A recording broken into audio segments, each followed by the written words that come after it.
Bonjour à tous. La fin de l'année liturgique nous amène à la considération de la fin des temps. C'est l'Église qui nous propose cette méditation chaque année. Dimanche dernier, nous avons médité le texte eschatologique, dans la première partie en tout cas du texte de Saint Luc. Dimanche prochain, dans 2 jours, c'est le Christ roi. Et le Christ roi fait référence à la parousie parce que le Christ est le juge des vivants et des morts. Il est le roi des rois. Et ça nous rappelle à la fin des temps, là encore. Et puis, le premier dimanche de l'Avent rebondit encore sur la vigilance de la fin des temps, toujours par rapport au jugement. C'est donc ce thème de la fin du monde, selon la doctrine chrétienne, que j'aimerais aborder aujourd'hui avec vous. On trouve dans les évangiles synoptiques un récit du retour glorieux du Christ à la fin des temps. C'est la parousie, ce discours dit eschatologique, repose sur le fait que l'histoire a un sens. Et ce sens est la manifestation glorieuse et définitive du Christ. La fin des temps sera l'accomplissement de l'histoire, une apothéose de la vérité. Pour se mettre en perspective, relisons l'évangile de dimanche dernier. En ce temps-là, comme certains disciples de Jésus parlaient du temple, des belles pierres et des ex-voto qui le décoraient, Jésus leur déclara: « Ce que vous contemplez, des jours viendront où il n'en restera pas pierre sur pierre, tout sera détruit. » Ils lui demandèrent: « Maître, quand cela arrivera-t-il? Et quel sera le signe que cela est sur le point d'arriver ?»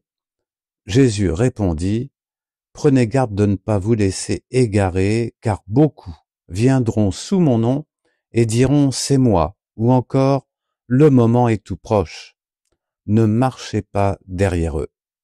Quand vous entendrez parler de guerre et de désordre, ne soyez pas terrifiés. Il faut que cela arrive d'abord, mais ce ne sera pas aussitôt la fin. » Alors Jésus ajouta: « On se dressera nation contre nation, royaume contre royaume. Il y aura de grands tremblements de terre, en divers lieux des famines et des épidémies. Des phénomènes effrayants surviendront et de grands signes venus du ciel. Mais avant tout cela, on portera la main sur vous et on vous persécutera. On vous livrera aux synagogues et aux prisons. On vous fera comparaître devant des rois et des gouverneurs à cause de mon nom. Cela vous amènera à rendre témoignage. Mettez-vous donc dans l'esprit que vous n'avez pas à vous préoccuper de votre défense. C'est moi qui vous donnerai un langage et une sagesse à laquelle tous vos adversaires ne pourront ni résister, ni s'opposer. Vous serez livrés même par vos parents, vos frères, votre famille et vos amis. » En réalité, ce texte de Luc que je viens de lire n'est que la première partie du discours eschatologique de Jésus. Mais c'est suffisant pour se souvenir, pour resituer les choses dans leur contexte. Tandis que Jésus se trouve à Jérusalem avec ses disciples, donc, et que ceux-ci admirent le temple, le Christ vient à prophétiser la destruction de l'édifice sacré. Le temple est au cœur du discours eschatologique. Et parce que le temple nouveau, Jésus veut instaurer un culte, lui, en esprit et en vérité, qui dépassera largement ce temple de Jérusalem. Donc, la question des disciples, c'est: dis-nous quand cela aurait-il lieu et quel est le signe de ta venue et de la fin du monde, selon Matthieu. Les 3 récits que nous ont laissés les synoptiques, Matthieu, Marc, Luc, sont très proches les uns des autres. En voici le plan général. Tout commence par une première vague de faux prophètes. Ils ne sont ni le faux prophète décrit dans l'Apocalypse, ni l'antéchrist mentionné dans les épîtres de Paul ou de Jean. Il y a ensuite des guerres et des rumeurs de guerre, mais ce ne sont pas de véritables signes en tant que tels, ils sont ambigus. Des guerres, il y en a tout au long de l'histoire du monde. En 3e point, vient alors un temps de persécution et de témoignage des croyants. cette persécution est conjointe à la proclamation de l'Évangile à toutes les nations. Donc, ces 3 premiers signes, on peut dire que c'est toute l'histoire de l'Église qui est récapitulée par ces 3 premiers signes-là. Jésus veut mettre, l'histoire de l'Église au même pied que la fin des temps. Raccrocher l'histoire de l'Église aux événements de la fin des temps eux-mêmes. Alors on arrive maintenant au récit, à la partie du récit qui concerne proprement parler la fin des temps. Il arrive l'épisode de la chute de Jérusalem, avec, alors Matthieu et Marc précisent, avec l'épisode de l'abomination de la désolation qui est installée dans le temple, à savoir la statue d'une divinité païenne, Jupiter olympien là, et c'est donc un concurrent de Dieu lui-même qui est placé dans son propre temple. On remplace vraiment Dieu, l'habitant du temple, on remplace. C'est vraiment l'abomination de la désolation. Quand les hommes, se mettent à adorer la matière, se mettent à adorer les démons, se mettent à adorer tous leurs appétits et tout ce qui leur procure ces appétits, ils mettent dans leur cœur une idole. Mais là, à la fin des temps, puisque le temple préfigure aussi l'Église, bien évidemment, le lieu de l'adoration, le lieu de la prière, mettre l'idole dans l'Église, c'est vraiment un signe de la fin des temps à proprement parler. Et c'est un signe important, donc, de cette fin des temps. Ça n'appartient pas à l'histoire de l'Église. Vous voyez, c'est tout à la fin seulement que les païens vont conquérir Jérusalem et le temple avec, et qu'ils vont disposer du culte, de l'Église, de ses rites. Ils vont la défigurer comme le Christ a été défiguré sur la croix. Ensuite, 5e étape, commencera une grande tribulation. Donc c'est le moment de la grande épreuve pour tous les peuples et en particulier pour les croyants. Ensuite, vient une seconde vague de faux prophètes, de faux Christ. Et il est précisé qu'ils produisent de grands signes. Puis, on voit, alors c'est le cosmos qui est frappé maintenant par les plaies. Le soleil, la lune et les astres sont obscurcis. Les étoiles tombent sur la terre. Vous voyez, on peut dire que le soleil de la vérité religieuse, la lune de la raison naturelle, sont obscurcis. Les hommes sont dans la déraison et ils deviennent fous. On le constate déjà de nos jours. La société devient complètement folle. Le bon sens est complètement perdu dans le monde politique, dans le monde culturel, partout, et y compris d'ailleurs au niveau de la justice. Les étoiles qui tombent du ciel, ce sont ces personnages charismatiques qui devraient porter, diriger, conduire, assister la société pour aller dans le bon sens. Ces hommes charismatiques tombent à terre, c'est-à-dire tombent dans la matérialité, tombent dans les valeurs ambiantes, et donc ne sont plus du tout charismatiques, ils ne peuvent plus conduire en tant que pasteurs, leur peuple. À la fin, vient enfin le Fils de l'homme sur les nuées du ciel, c'est la parousie, et arrive finalement le rassemblement des élus par les anges, c'est-à-dire qui prépare l'épisode du jugement dernier. Et Jésus conclut son exhortation avec une recommandation à la vigilance, c'est-à-dire une attention au sens des événements, en plus que d'attendre avec un cœur ardent le Seigneur. Donc les 3 premières étapes des récits eschatologiques se réfèrent à l'ensemble de l'histoire de l'Église. C'est pas typique de la fin des temps. C'est cette histoire, en effet, de l'Église qui prépare le dénouement final. C'est ça pourquoi Jésus veut les relier, les rattacher aux événements des derniers temps. Les divisions, les conflits et les persécutions en scandant la progression, la progression. La maturité des temps est caractérisée par la proclamation de l'évangile du royaume dans le monde entier. Donc ça, c'est bien l'histoire de l'Église. En ce qui concerne les autres étapes qui sont proprement eschatologiques, l'invitation conclusive du Christ décourage par avance toute tentative de datation des événements. Quant à ce jour et à cette heure, personne ne les sait, ni les anges des cieux, ni le Fils de l'homme. Il n'y a que le Père seul. Ça, c'est selon saint Matthieu. C'est le sens des événements qui est déterminant pour le croyant qui vit ces épisodes de la fin des temps. Lui seul permet de les reconnaître. La prudence du Christ est exemplaire et elle est une mise en garde pour les hommes. Un autre élément essentiel du discours eschatologique de Jésus, c'est vraiment la mise en garde contre les faux messies et les divagations apocalyptiques, écrivait Benoît XVI.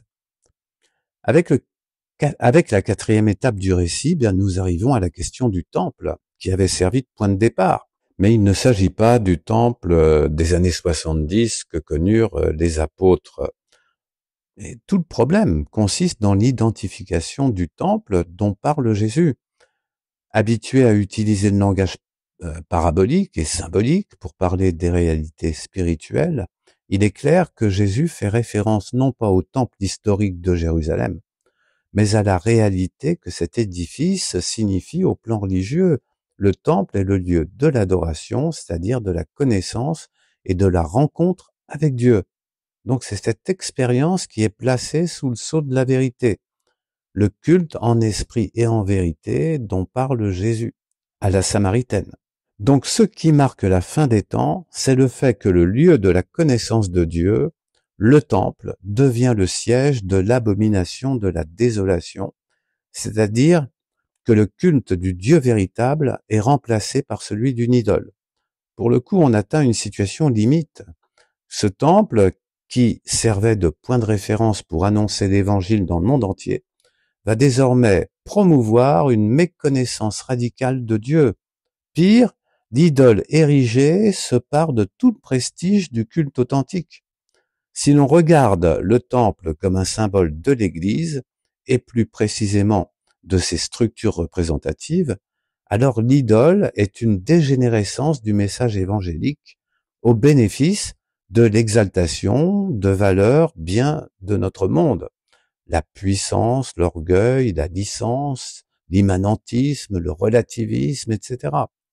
L'Église cesse alors d'être le haut lieu de la transcendance divine et elle devient le haut lieu de la désolation. Or, la perte des repères fondamentaux permettant la distinction du vrai et du faux fait entrer l'humanité dans une grande affliction, comme dit saint Matthieu. Cette tribulation est décrite par Matthieu comme étant inouïe. Elle est telle qu'il n'en est jamais arrivé depuis le commencement du monde jusqu'à maintenant et qu'il n'en arrivera jamais plus. Si saint Luc insiste sur la guerre, Matthieu et Marc, au contraire, disent que cette affliction générale n'est pas en référence à la guerre, mais qu'elle menace néanmoins la vie des hommes. C'est la grande tribulation qui est mise en rapport avec l'abomination de la désolation installée dans le temple. Et elle s'achève par la mise en garde contre les faux Christ et les faux prophètes qui opéreront de grands signes et des prodiges, de façon à égarer, si possible, même les élus. Cela rappelle l'épisode du texte de l'Apocalypse mettant en scène l'image de la bête et la prédication du faux prophète qui est la seconde bête de l'Apocalypse. Le fléau décrit par Jésus sous cette forme énigmatique, c'est l'égarement des esprits. Et pourquoi est-ce une très grande affliction? La perte du sens de la vérité, du sens de la vie et du sens moral de l'existence pousse les hommes au désespoir. Il n'est nul besoin d'attendre la fin du monde pour s'en convaincre. Les événements de l'actualité ne cessent d'en manifester maints exemples concernant les émeutes dans les banlieues, concernant les injustices sociales, concernant les injustices au niveau de la justice humaine, des gens qui sont condamnés alors que d'autres qui font bien pire continuent à être impunis, etc., etc. Oui, tout ce monde-là dénonce un égarement des esprits. Il s'agit du fléau des ténèbres dont la 9e plaie du récit de la sortie d'Égypte nous offre la description. Cette plaie est décrite littéralement comme un aveuglement physique, mais il ne faut pas s'y tromper. Le texte nous parle d'une réalité plus profonde, les ténèbres de l'âme. C'est bien ainsi que le comprend le texte du livre de la sagesse qui commente et développe le commentaire de la 9e plaie d'Égypte. L'Égypte dans la Bible est le symbole d'une société matérialiste incapable de faire une place au vrai Dieu, c'est-à-dire à la vérité totale de l'homme. Cette ignorance de leur vocation spirituelle plonge les hommes dans l'obscurité radicale, faisant d'eux des êtres sans destin. Tel est l'homme de masse, dont Hannah Arendt, dans ses études du nazisme et du communisme, nous décline avec minutie les attributs ténébreux. C'est l'homme qui adhère idéologiquement à toutes sortes de fanatismes. Aujourd'hui, vous voyez le djihadisme violent, par exemple. La plaie des ténèbres, c'est la coupure avec Dieu, qui engendre chez les pauvres comme chez les riches un individualisme propice à la massification, c'est-à-dire à la perte d'une consistance personnelle, conduisant à un antichristianisme absolu, tout cela. Le barbare, c'est un anti-saint par nature. Aujourd'hui, il faut le dire, les États européens sont en train de reproduire les mêmes erreurs que celles du nazisme et du communisme. Ils sont en train de massifier les populations qu'ils devraient au contraire soigner. La volonté, je dirais, l'obstination à construire une Europe sans valeur de référence consistante, donc c'est le relativisme de notre époque, ne peut que générer un individualisme implacable, conduisant à une nouvelle vague de massification des populations du vieux continent. Les replis communautaristes gênent certes cette évolution, mais ils ne l'endiguent en aucune manière, car ces replis sont par nature des tentatives désespérées face à un déluge universel auquel on ne s'attaque pas. Le déluge du relativisme, bien sûr, n'est pas le seul fait de l'Europe. Le monde entier est de plus en plus vidé de sa substance. Les cultures perdent leur consistance dans toute la planète, sous l'influence d'une mondialisation s'appuyant exclusivement sur le commerce et qui prône comme béatitude suprême l'aveugle consommation et la course éperdue au profit. Ce qui caractérisera la fin des temps, c'est l'universalité de cette situation. Tous les peuples de la planète seront massifiés, auront perdu leur individualité, ils seront isolés, ils ne concevront pas d'agir en commun sauf par coercition, et déjà se pointent avec la technologie de l'intelligence artificielle les moyens de les parquer et de les conduire comme un fermier le fait avec du bétail. En perdant Dieu, l'homme perd tout. La grande affliction dont parle Jésus dans sa description de la fin des temps est suivie par un bouleversement cosmique universel.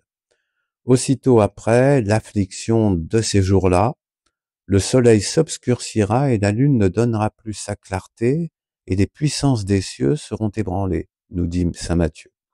Il s'agit là d'un cataclysme cosmique qu'on retrouve typiquement dans l'Apocalypse. Ce cataclysme précède immédiatement l'apparition du signe du Fils de l'homme dans le ciel, et enfin celle de la parousie, le Fils de l'homme venant sur les nuées du ciel avec puissance et beaucoup de gloire. L'ébranlement du cosmos annonce une manifestation toute surnaturelle du Christ. L'obscurcissement du soleil et de la lune fait écho à la plaie des ténèbres, qui fait jaisir beaucoup d'hommes dans l'ignorance d'eux-mêmes et dans le désespoir du refus de Dieu, car le refus de Dieu conduit au désespoir. C'est bien le principe même de l'enfer. Si dans le texte de l'Apocalypse, le cataclysme cosmique sert d'image à une expérience spirituelle, il semble en revanche devoir être interprété plus littéralement dans le discours eschatologique de Jésus. C'est-à-dire dans l'Apocalypse, c'est très symbolique et ça nous amène vraiment sur sur un thème qui nous relie à la foi. Là, Jésus insiste dans son discours eschatologique sur la vérité même matérielle de la fin des temps.